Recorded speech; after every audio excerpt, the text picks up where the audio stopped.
Sparkle Squad, this is Monica, and today I'm back with some items that I got from Bbcraft, and I wanted to show another project share. This project share is going to fill the role of August 2022's Joy of Blue collab that I do with my friend Sarah at Crafting and Relaxing and a bunch of other talented ladies.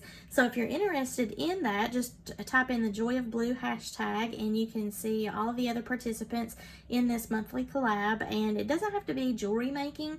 They have several different ladies that do crafting in paper, like paper craft, card making, just all sorts of things, tassels. It's just amazing what they can get into, and it's all centered around their favorite color of blue. So if you recall, I got some really neat Dolomite beads from Bbcraft. Here's the leftover strand. I'm going to be making a necklace with the leftover beads here later on, but they're not quite like a bright blue. They're more of a grayish blue, but I thought that was really pretty to coordinate with the awesome beads that I got in this case from Bbcraft. Now this is a case that I purchased. I don't remember now how long ago I purchased this. It's just chock full of all these cute little round 8mm beads in various shades of blues. There's a couple of purples in there, a periwinkle, a few little sea greens. A very well thought out coordinated selection of these beads. I really enjoy working with these, and I've got tons of project ideas, just not enough time.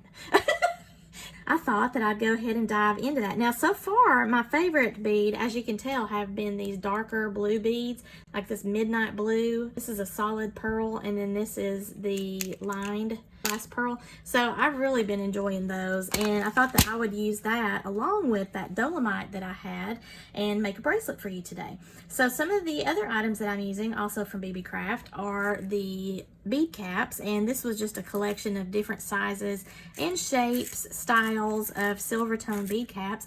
And as you know, if you've watched any of my other Bbcraft or any of my other hauls, but especially Bbcraft, that I love the cases that they do, those mixed, either mixed colors or mixed like this sizes in the same color tone.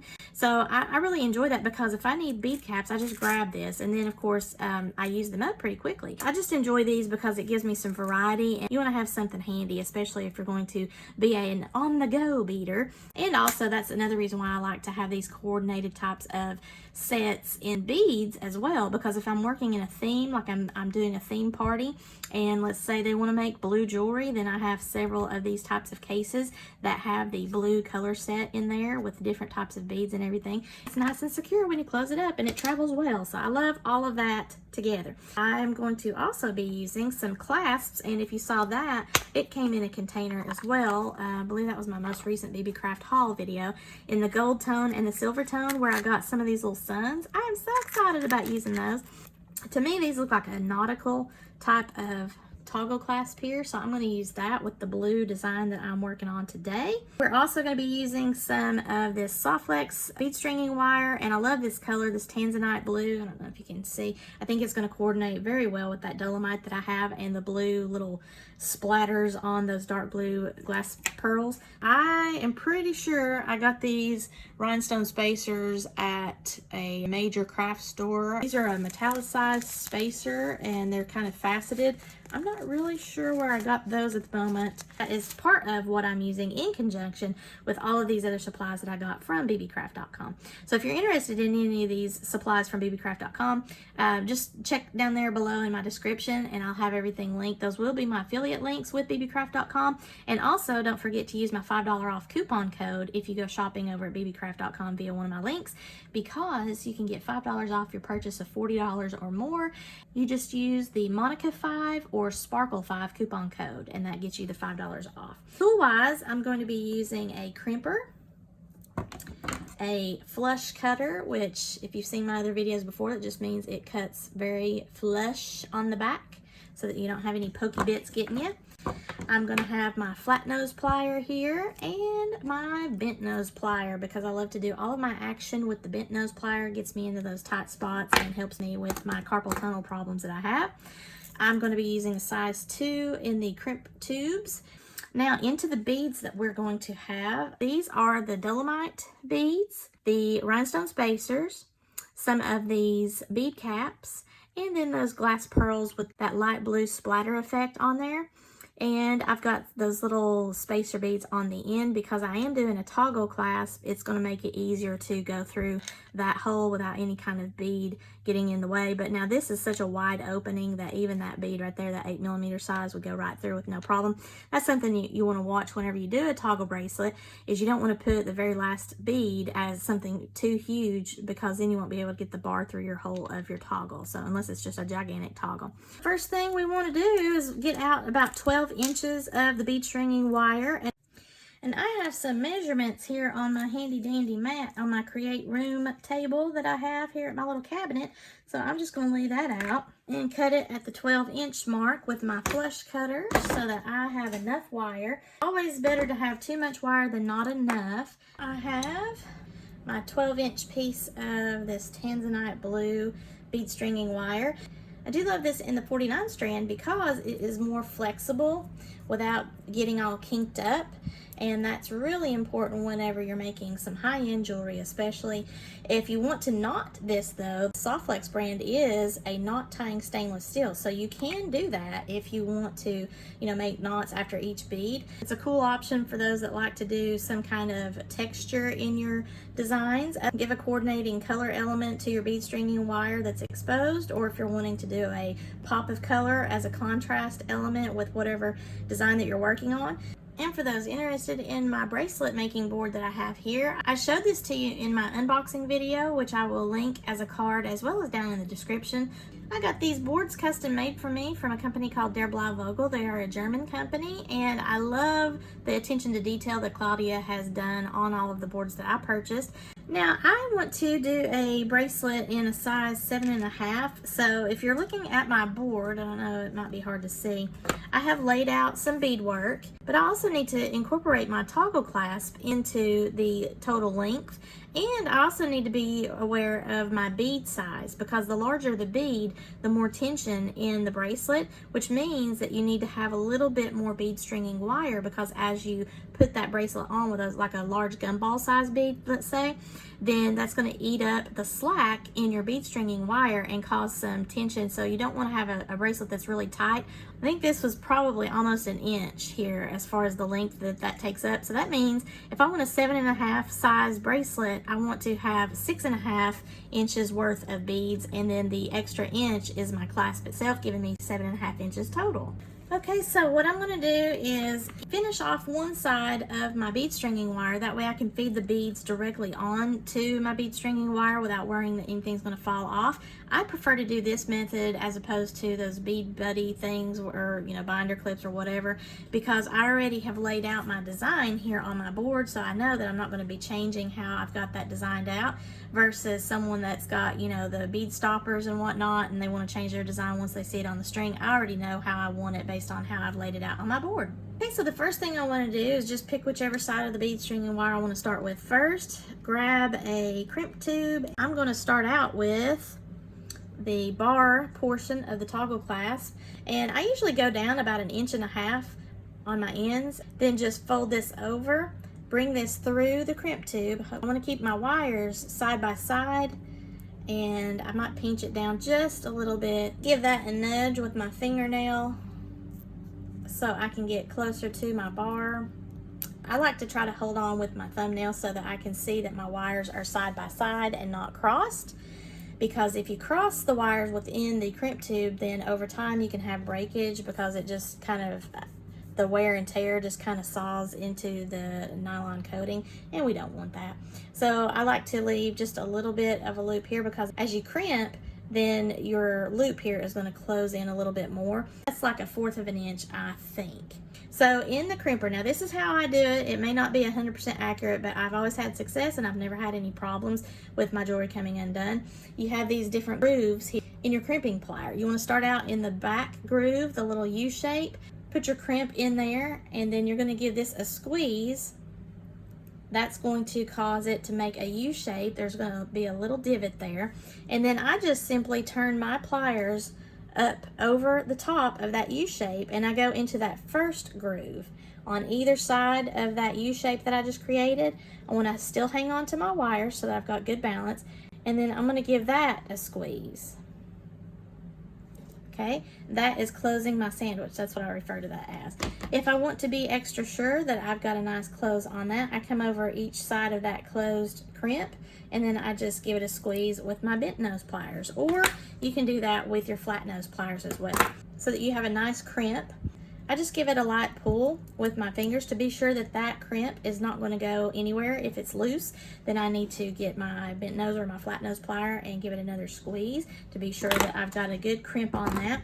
Now, I have an option, and you can do this as well if you want to have a nice professional look to your finishing on each. You can use some crimp covers, and I'm going to do that. Now, these crimp covers come in these handy dandy little containers, or you can get them loose, or you can get them like from Bbcraft in these multiple colors or the same tone, whatever metal. And they come in a variety of sizes from very small up to medium size or very large. Now, I am going to use just the standard size since I'm using the size 2 crimp. And I'm going to get my little crimp cover. Looks like a little Pac-Man if any of you are familiar with that game from a long time ago. I'm trying to do a balancing act here because I need to get this crimp into that crimp cover. The goal is to get the sandwich side up, meaning the side that you can see that is pushed together, and the rounded side you want down in the rounded side of your crimp cover. I can see that my wires are still not crossed, which is okay at this point because it's already in the crimp tube and it's crimped, so it's not going anywhere. But the sandwich side is up in my crimp cover, and now I just need to close the crimp cover. So all I'm going to do is take my bent nose pliers and come on either side of that crimp cover, and I'm just going to push lightly. And you can see it looks like it's already closed, but I like to take it a step further. I'm going to come on the top and give it a squeeze down just very gently, because when I close it this way, it causes a little pooch effect here at the top, and I don't like that because that can still kind of snag clothing and whatnot, and I also just don't like the look of that. So just give it another little squeeze down. You're not trying to flatten this. You do want it to look like a rounded bead, and that looks good to me. Everything's lined up. Actually, I'm going to give that a little bit more of a push. Oh yeah, that looks great. This just looks like a rounded bead here, and I can feed on all of my beads. Now, you notice I still have this tail. A lot of people want to cut that off. I leave that on as long as my beadwork, the holes in my beads, are large enough to go over 2 of these wires together. The reason why I do that is it just adds more stability in my piece on the ends, and that is what sees the most action in your jewelry, so that it gives you a little bit more security, in my opinion. Now, also another thing that you'll notice is I put my clasp directly onto the bead stringing wire instead of using a split ring or a jump ring, because I like the idea that once I put my clasps on, they're not going anywhere. Some could argue if you have the lobster claw clasp and you put it directly on your bead stringing wire and for whatever reason it decides to stop working, then you have to completely take the piece apart rather than just popping it off of a jump ring that's been attached to the wire, rather than the lobster claw being fed directly onto the wire. That has a case in point. However, I always use high quality lobster claw clasps and make sure that I test them thoroughly before I put them onto any bead stringing wire, because I just want to make sure that it's not one of those that stick, and I always test mine out. So I've never had any problems. I just feel like it's more professionally finished this way. So I'm going to feed on my beads. Now this keeps me from having to deal with any kind of bead stopper, and I still have plenty of wire because I use that 12 inches. So first things first, I've got the smallest of the beadwork on here, and I'm just going to slide it over the tail. I've got to be sure that it's going to go over the tail. Now that is something about the 49 strand wire. It is a thicker diameter of wire because it has actual 49 strands of wire all compressed together inside of this nylon coating, and that's what gives it its flexibility and everything, is to have all of those wires rather than just 7 strands. You can get the bead stringing wire in 7 strands, 19 strands, 49 strands, and I think across the pond in Europe, you can also get 21 strands. Now, I don't typically ever use the 21 strands. Your 19 strand spools of wire would be considered your medium as far as your economy in cost, and the quality that you have as far as the movement in your piece, your flexibility. The 49 strand is your luxury model, if you want to consider that, as far as bead stringing wire, because it does have the most flexibility and it is the most durable as far as all of those strands together. And your 7 strand is the most economical as far as your pocketbook. It's also great for those that are just starting out with jewelry making, or if you're making jewelry for kids. You know how kids can be kind of violent, but you still want to have it more secure than, let's say, stretch cord. You're still putting it on wire. You can use that 7 strand, but it will tend to kink up on you. My smallest bead does go over the tail, and now I know everything will work, so I'm just going to go ahead and feed on all of my beads, and I'll come back in just a moment and we'll finish the other side of the bracelet. I'm not going to cut off that tail because now I know all of my beads, because this is the smallest of my bead, are going to go over this tail here, and I won't have any problems covering that up. All right, so now I have all of my beadwork strung onto the bead stringing wire, and the bar is on for the toggle clasp. So now I just have to finish this off on the right hand side, or my right hand side, to put the loop of the toggle clasp onto the right. So I'm going to be doing the same process. The only difference that I have is now I have beads that's going to be blocking a certain point of my bead stringing wire. So I'm going to have to do a little kind of feeding through with my bent nose pliers just to get everything to fit properly. So before I finalize this side of my bracelet, I want to just wrap this around my wrist and be sure that it's going to fit once I have the final mechanism in place, which is this large loop of the toggle clasp. So if I had stopped really far away from my toggle bar, then I would be a little bit panicked right now, because as you can see, it doesn't quite match up to the toggle bar. However, this is such a large toggle loop that I'll have enough space in order to get the bar through the bracelet while also being able to wear the bracelet at my 7.5 inch size. Now, if at this point you do that test, you put it around and you're like, I'm not quite comfortable with that, I'd like to have another bead, you can then back these beads off very easily. And I'm going to do this for you so you can see what I'm talking about, because it's not, all is not lost, because you haven't made anything permanently attached yet other than this bar over here on the left. You just hold down your beadwork, slide this out very slowly, and it will keep your pattern like so. I'll go ahead and just pop an extra bead on each side, so I'll have now 3 of those beads on each side, and that gives me not quite half an inch of extra. Pop a couple extra beads on, just do exactly what I did. There's no loss, you just have to put your beads back on there. I want to test that out before you then make it final and then go to put it on and like, it's not big enough, it's not got enough wiggle room. I like wiggle room, especially since I make jewelry to sell. Then I want to make sure that I can get 1 to 2 fingers slipped in a bracelet to be sure that there is enough wiggle room for customers that do like to have that kind of movement in their jewelry without it being just, you know, like a huge amount of space and just slinging their bracelets off. I've got 3 beads now ending each side. I put it around my wrist. I have a little bit more of a comfortability when I go to put on this end of my toggle now.